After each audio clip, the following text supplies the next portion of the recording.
Cherry Blossom, the bookstore on Maple Street. Chapter 1, A Place Called Home. Lily Adams never planned on coming back to her hometown. After 10 years in San Francisco chasing a fast-paced life in marketing, she returned to the sleepy little town of Willow Creek only because her grandmother had passed and left her the old bookstore on Maple Street. The store had been closed for years, its windows dusty and its shelves silent. But inside, it still smelled like her childhood, old pages, cinnamon tea, and stories waiting to be reopened. Lily's plan was simple: clean the place up, sell it, and leave. But life, as it always does, had other plans. Because on her first day back, as she stood in the middle of the store holding a box of forgotten books, someone walked in. And it was him. Ethan Carter. The boy she once loved. The boy who had broken her heart. Chapter 2, Once Upon a Time. They had grown up together. Ethan lived 3 houses down, and they were best friends long before they were anything more. At 17, he kissed her for the first time under a sky full of fireworks. At 18, they made promises under the stars. At 19, he left without saying goodbye. She remembered it clearly. The letter she found in her mailbox, the night before they were supposed to leave for college together. "I'm sorry. I have to go. Please don't wait for me." He never explained. He disappeared from town. And she never forgave him. Now, 10 years later, he stood at the door of the bookstore like a memory she hadn't asked for. "Lily," he said, his voice rougher, deeper. "I heard you were back." She crossed her arms. "Did you come to buy a book or reopen old wounds?" He gave a sad smile. "Maybe both." Chapter 3, The Dust Between Us. Despite everything, Ethan kept coming by the bookstore. At first, it was just for books. Then coffee. Then helping her lift boxes. Then, somehow, sharing old memories like bandages slowly peeling off. Lily tried to stay angry, but it was hard. Ethan had changed. He was quieter. Kinder. And there was something in his eyes, something tired, something honest. One rainy afternoon, while shelving books, she asked the question that haunted her for a decade. "Why did you leave?" He looked at her for a long time. "My mom got sick," he said softly. "Cancer." She didn't want anyone to know. "She begged me not to tell, even you. I left because I didn't want you to choose me over your dreams. You were meant for something more." Tears welled in her eyes. "You didn't even let me decide."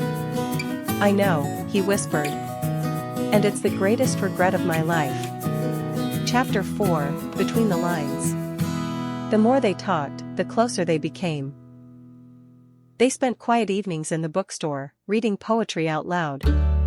They painted the front door blue together. They made playlists. They learned how to be friends again, until friendship wasn't enough. One night, Ethan walked her home. The stars were out, and the bookstore sign swayed gently in the wind. "I think I never stopped loving you," he said, voice trembling. "I just got really good at pretending." Lily looked at him, her heart soft and raw. "I think," she said, "I kept a place for you all these years. Even when I told myself I didn't." Then she kissed him, and the years between them melted. Chapter 5, The story continues. Lily never sold the bookstore.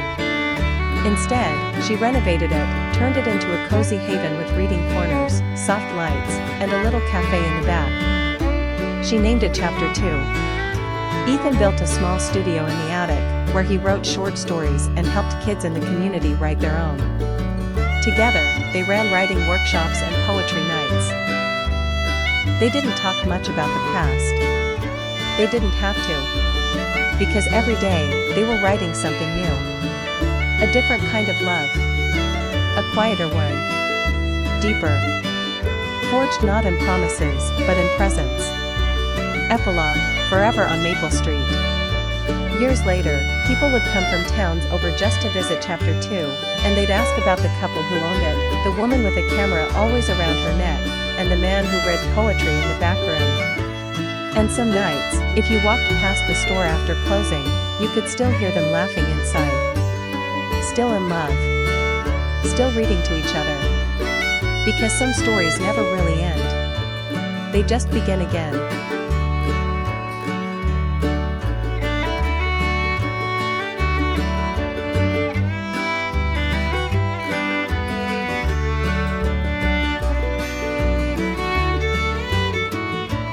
Love Letter, Letters Across the Sky. Chapter 1, The Summer They Met. It was the summer of 2009, and the air in the Italian countryside smelled of ripe peaches and warm sunlight. Elena Rossi had just graduated high school in Florence and was spending the summer at her grandmother's vineyard in Tuscany, hoping to clear her mind before college. She didn't expect to meet anyone. Then came Noah Blake, an American boy with messy brown hair, a sketchpad always tucked under his arm, and a smile that looked like it belonged in a storybook. His parents had rented the small cottage next to her grandmother's land for the summer. They met on a morning soaked in golden light, when Elena was sitting under an olive tree, reading a book. Noah tripped over a root nearby and dropped his sketchpad. She picked it up. Inside were drawings of the landscape, and of her. "You've been drawing me?" she asked, half smiling. He flushed.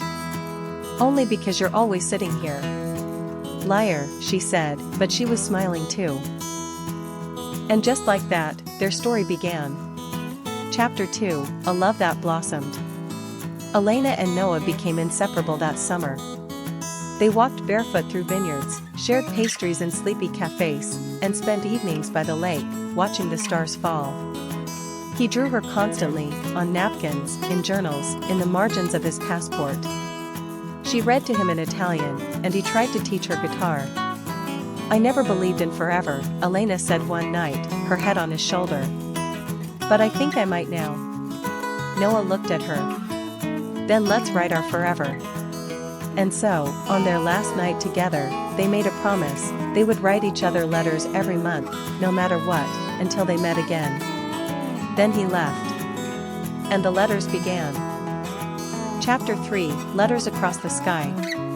For the first few years, the letters were constant. Elena wrote from Florence. Noah replied from New York. Their words were full of longing and dreams. "I saw a girl on the train today who reminded me of you. I couldn't stop staring until she looked annoyed. I passed by a bakery that smelled like your grandmother's kitchen. I nearly cried. Do you think we'll ever find our way back? But life has a way of getting louder. University. Internships. New friends. New cities." Slowly, the letters came less often. And then one day, they stopped completely. Chapter 4, A Silence of Years. 10 years passed. Elena became a travel journalist, moving from one country to the next. She smiled for photos, signed book deals, and pretended the ache in her chest didn't belong to someone she hadn't seen in a decade. Noah became a designer in Chicago, working on buildings that touched the sky. He had girlfriends. He had noise. But he never found another girl who made silence feel like music. Neither forgot the other. But they told themselves it was just a first love. Until one winter day, fate intervened. Chapter 5, The Final Letter. Elena returned to Florence to care for her ailing grandmother. While cleaning the attic, she found a box of old letters, her letters, the ones she had sent after the last reply stopped coming. And beside them, a letter from Noah. Unopened. Unsent. My Elena. If you're reading this, maybe the world has spun kindly after all. I stopped writing because I was afraid my words were becoming more of a burden than a bridge. But I never stopped loving you. If you still think of me, come to the vineyard on the first day of spring. I'll be there. Waiting. Noah.